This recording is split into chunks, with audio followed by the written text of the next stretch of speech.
Bem-vindos à nossa aula do pequeno curso, né, sobre o essencial de Von Mises. Lembrando que este livro é um tributo do seu aluno, Murray Rothbard, para o grande mestre. Convido vocês, então, a conhecerem a obra magna, The Magnum Opus, de Ludwig von Mises, O Ação Humana, um tratado de economia, né? E por ser um tratado de economia, tem muitas coisas importantes e que demandam muito estudo.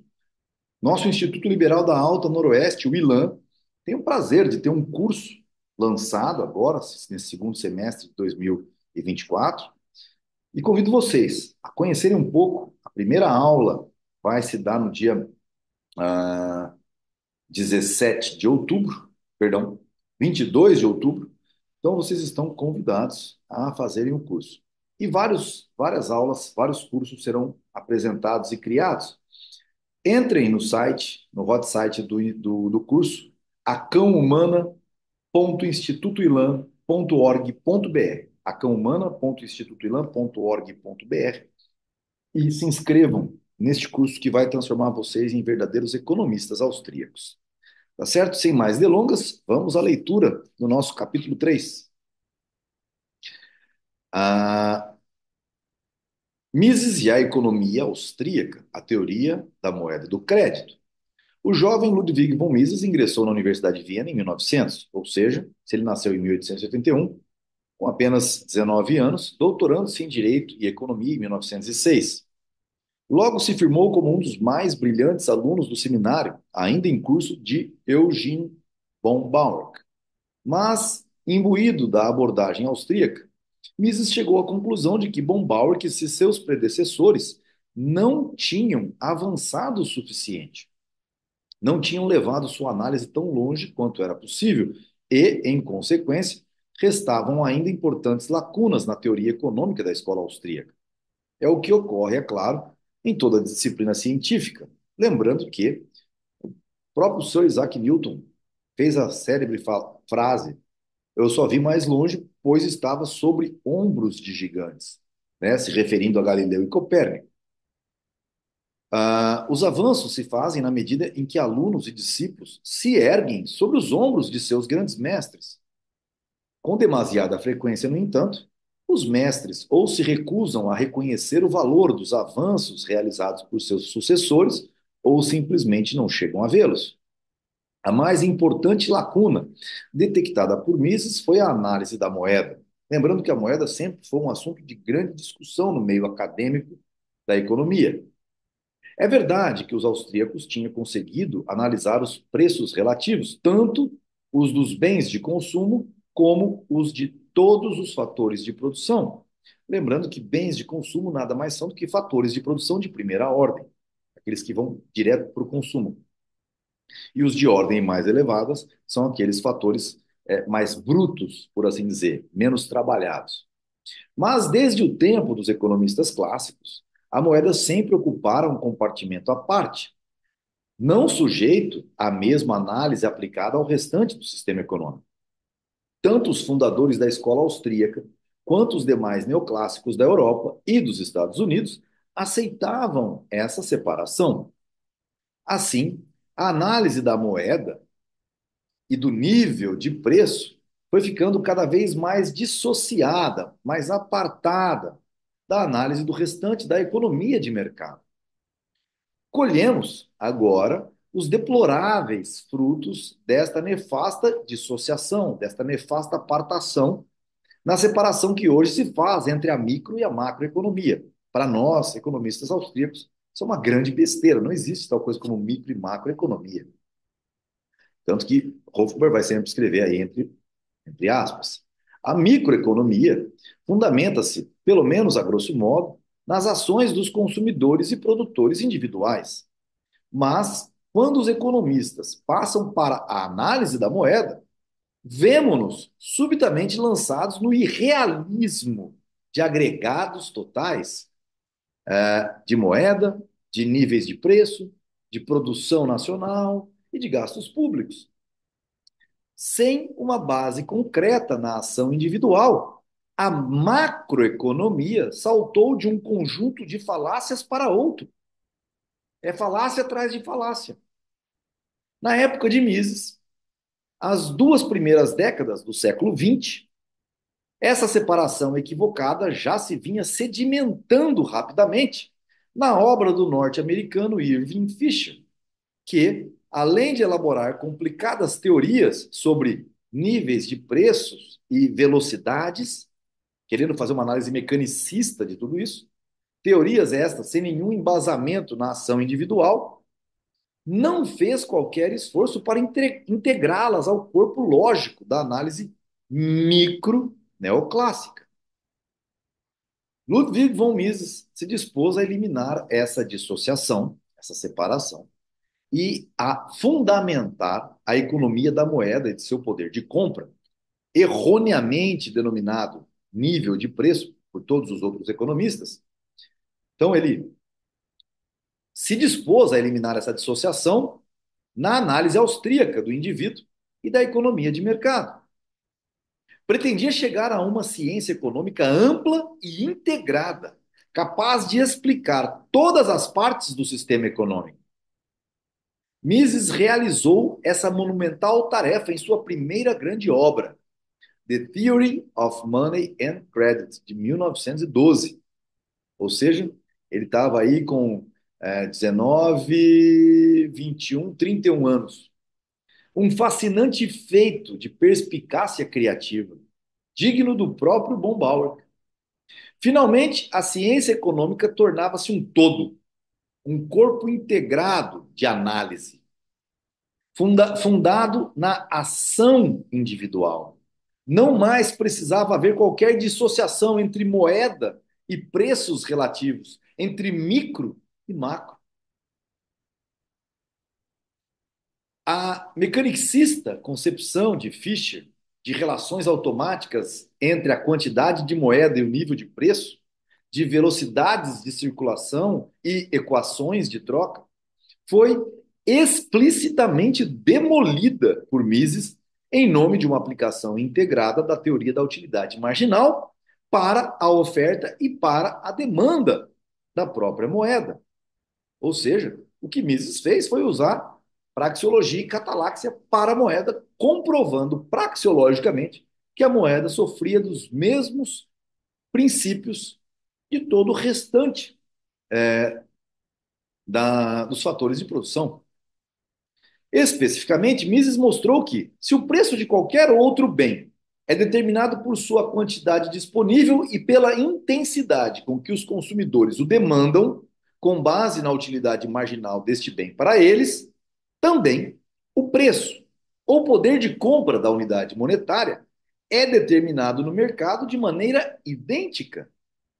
No caso do dinheiro, sua demanda se dá no sentido de conservar o próprio saldo em caixa, no bolso ou no banco, para gastá-lo mais cedo ou mais tarde em bens e serviços úteis.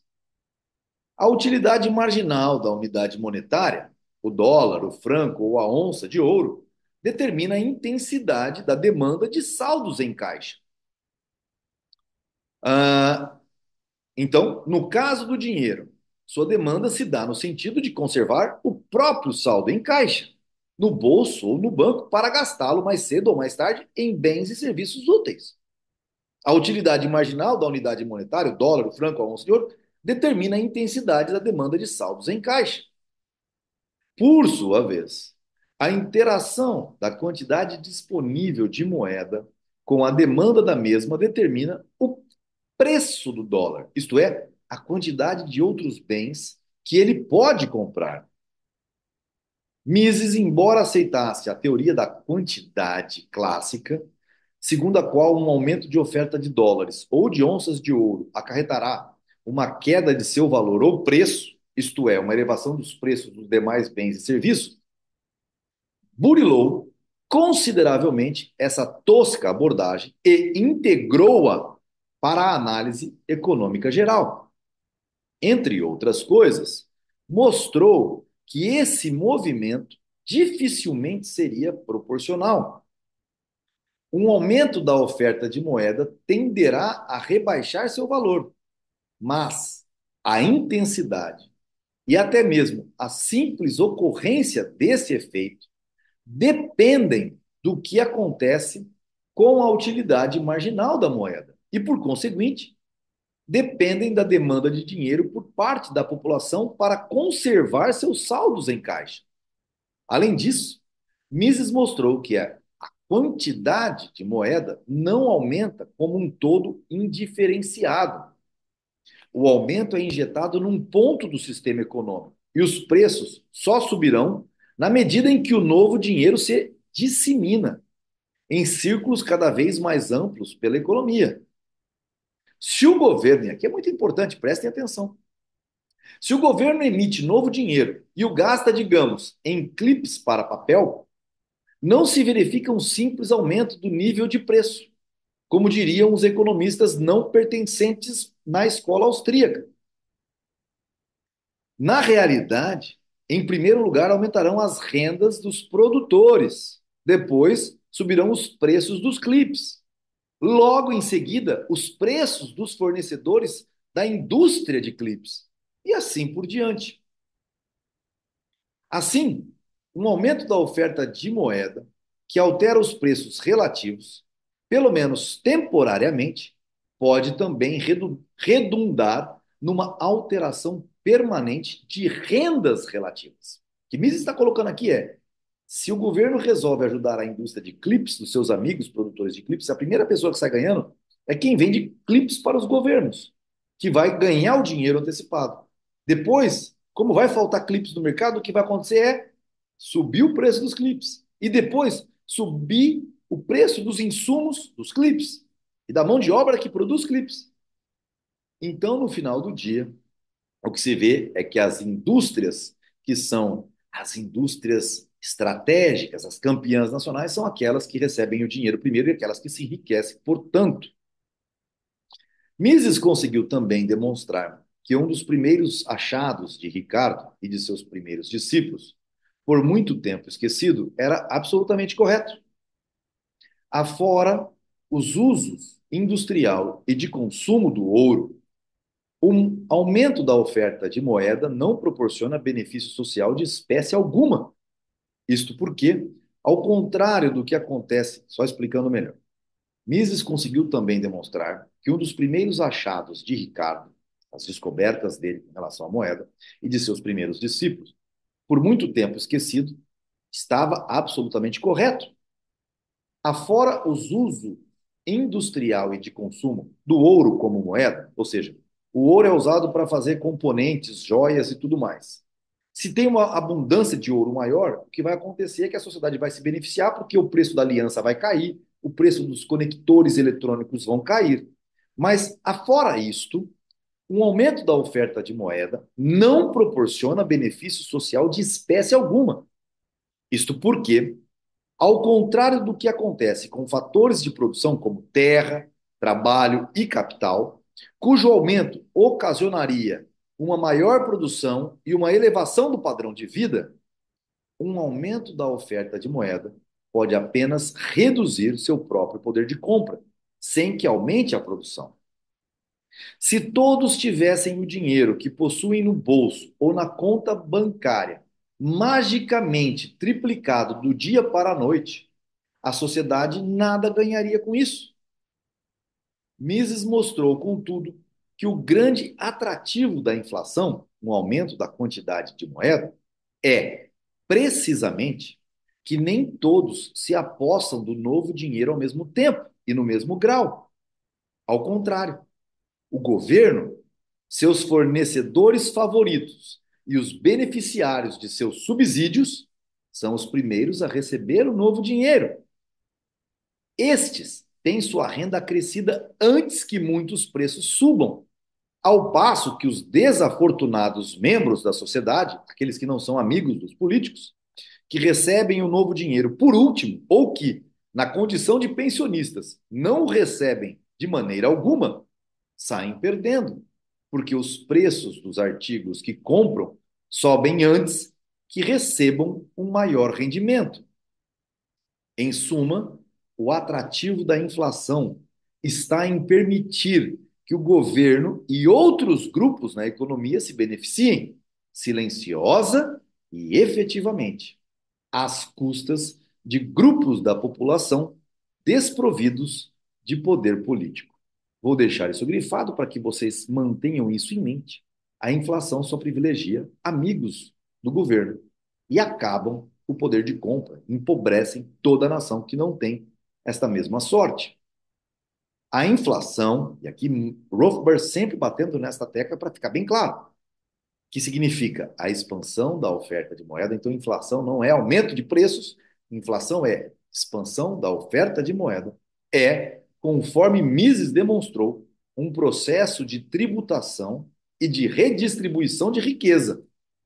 Nossa, que palavra bonita! Redistribuição de riqueza. É, só que é uma redistribuição que pega do pobre e dá para o rico.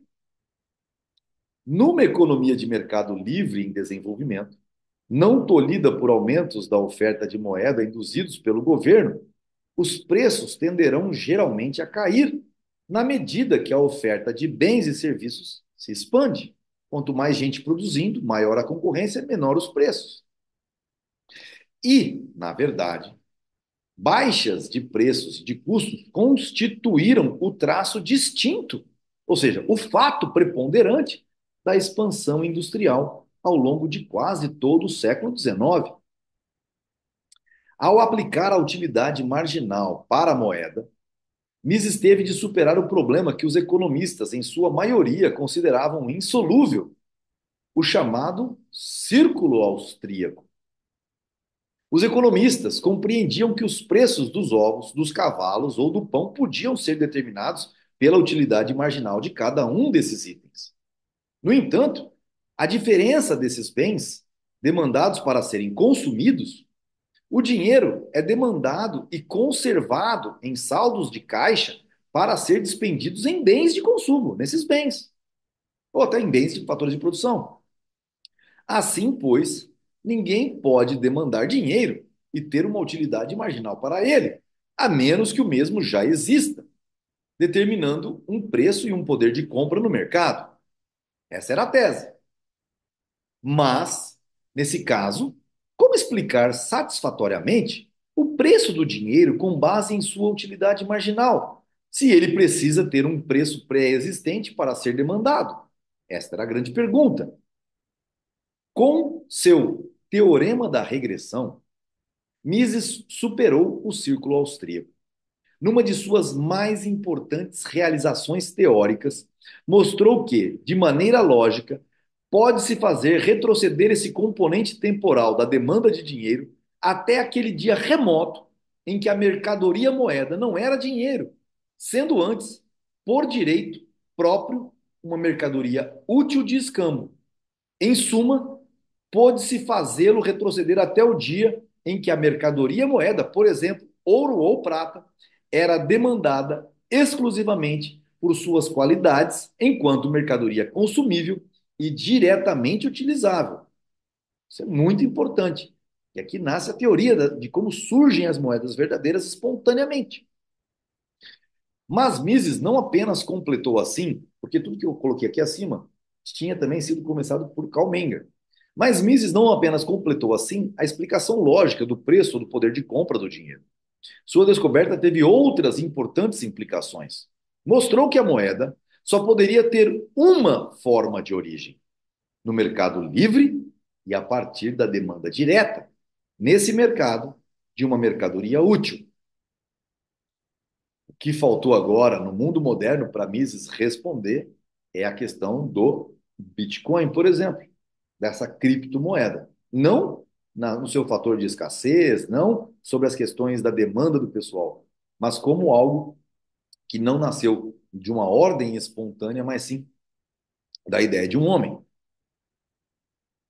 Continuando o texto, e isso significa que a moeda não podia se ter originado nem por um decreto governamental que convertesse algo em moeda, nem por alguma espécie de contrato social único.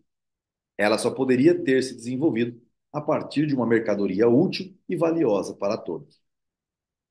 Se precisássemos achar um único ponto de discussão em toda a teoria misesiana seria este o ponto. Isso é muito importante. Karl Menger, professor que fundou a escola austríaca, catedrático, professor de von Bauer, que foi professor de Mises, Karl Menger, já demonstrara antes que a moeda provavelmente surgira desse modo, mas foi Mises quem provou que a moeda só poderia ter surgido no mercado. Então, a moeda ter surgido no mercado, perfeito. Alguém, só que a base é que ninguém poderia ter criado.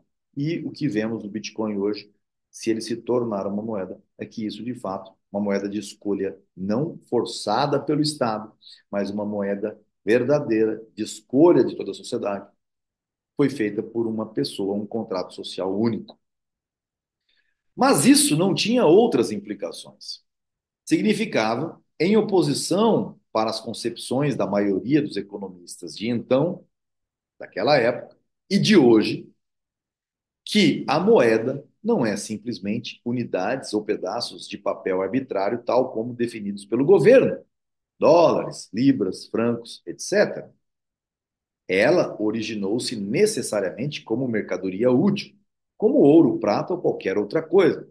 A unidade monetária original, a unidade de cálculo e de câmbio, não foi o franco ou o marco, mas a grama de ouro ou a onça de prata. A unidade monetária é, essencialmente, uma unidade de peso de determinada mercadoria com um valor específico produzido no mercado. Isso é forte. Não é de espantar, de fato, que todos os nomes hoje dados ao dinheiro, dólar, libra, franco e assim por diante, tenham sido antes designações de unidades de peso do ouro ou da prata, tanto dólar quanto libra quanto franco. Mesmo no caos monetário de nossos dias, as leis dos Estados Unidos continuam a definir o dólar como uma 35ª parte, atualmente uma 42ª, de uma onça de ouro.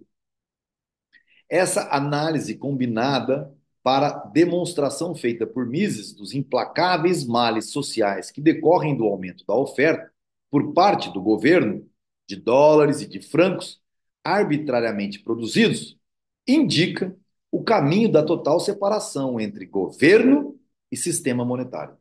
Não pode existir tal coisa como Banco Central. Este é o mal do mundo moderno e, não coincidentemente, o século das grandes guerras coincide com o século da criação dos bancos centrais. Continuando o texto, isto porque significa que a essência da moeda é um peso de ouro ou prata, sendo perfeitamente possível retornar a um mundo em que esses pesos voltariam a ser a unidade de cálculo e o meio das trocas monetárias. Um padrão ouro, longe de representar um fetiche bárbaro ou mais um artifício do governo, é considerado capaz de fornecer uma moeda produzida exclusivamente no mercado e não sujeita para as tendências redistributivas e inflacionárias próprias do governo coercitivo. Uma moeda sólida, não governamental, equivaleria a um mundo em que os preços e custos voltariam a cair em resposta a aumentos da produtividade. Ou seja, uma moeda sólida. Uma moeda sólida faz com que o seu povo enriqueça a cada novo aumento de produção. Estes, no entanto, estão longe de ser os únicos grandes feitos da monumental obra de Mises, The Theory of Money and Credit. Ele revela também o papel das transações bancárias na oferta de moeda, mostrando que a atividade bancária livre, isenta do controle e do comando do governo, não redundaria em expansão desenfreadamente inflacionária da moeda. Olha que coisa fortíssima. Se não houvesse regulação bancária pelo governo, nós não teríamos um descontrole monetário. Muito pelo contrário. Os bancos é que seriam compelidos por demandas de pagamento a uma política segura e não inflacionária de moeda forte.